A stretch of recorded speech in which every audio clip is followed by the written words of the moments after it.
Hi dear, good morning. നിങ്ങൾ ഇന്ന് വളരെയധികം ഇമോഷണലി മെച്ചുവേർഡ് ആയിട്ടുള്ളൊരു വ്യക്തിയായിട്ട് കാണപ്പെടുന്നു. ദൈവിക ചൈതന്യം ഉള്ളൊരു വ്യക്തിയായിട്ടും കാണപ്പെടുന്നു. ഒരു സ്പിരിച്വാലിറ്റിയിലേക്കൊക്കെ എൻ്റർ ചെയ്തിരിക്കുന്ന വ്യക്തിക്ക് സ്വാഭാവികമായിട്ടും അവിടെ ഒരു ഇമോഷണൽ മെച്യൂരിറ്റി ഉണ്ടായിരിക്കും. മേ ബി അതായിരിക്കാം. അതുപോലെ തന്നെ നിങ്ങൾ എന്തെങ്കിലും ഒരു ഫിനാൻഷ്യൽ സേവിങ്സിലേക്ക് ഒരു നിക്ഷേപം തുടങ്ങാനോ അങ്ങനെ എന്തെങ്കിലും ഭാവിയിലത്തേക്ക് വേണ്ടി കരുതാനോ നിങ്ങൾ ആഗ്രഹിക്കുന്നുണ്ടെങ്കിൽ അത് തുടങ്ങാൻ ഇന്നത്തെ ദിവസം നല്ലതാണ്.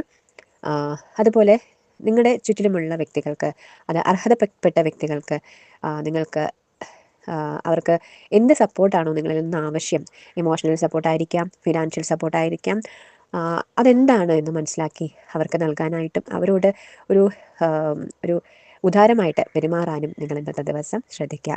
അതുപോലെ തന്നെ എന്തെങ്കിലും ഒരു കാര്യത്തിൽ നിങ്ങൾ പോസ്റ്റ്പോൺ ചെയ്ത് പോവുകയാണെങ്കിൽ ആ ഒരു മെൻറ്റാലിറ്റി കുറയ്ക്കുക, അത് പോസ്റ്റ്പോൺ ചെയ്യാതിരിക്കുക. ഇപ്പോൾ ഞാൻ നേരത്തെ പറഞ്ഞ പോലെ സേവിങ്സ് അങ്ങനെയുള്ള കാര്യങ്ങളൊക്കെ ചെയ്യാനായിട്ട് കുറേ നാളായിട്ട് ആഗ്രഹിക്കുന്നുണ്ടെങ്കിൽ അത് സ്റ്റാർട്ട് ചെയ്യാവുന്നതാണ്. ഈ ഒരു പോസ്റ്റ്പോൺ മെൻറ്റാലിറ്റി നിങ്ങൾക്ക് കുറച്ച് കൊണ്ടുവരുന്നതിന് വേണ്ടിയിട്ട് മെഡിറ്റേഷൻസ് ഹെൽപ്പ് ചെയ്യും.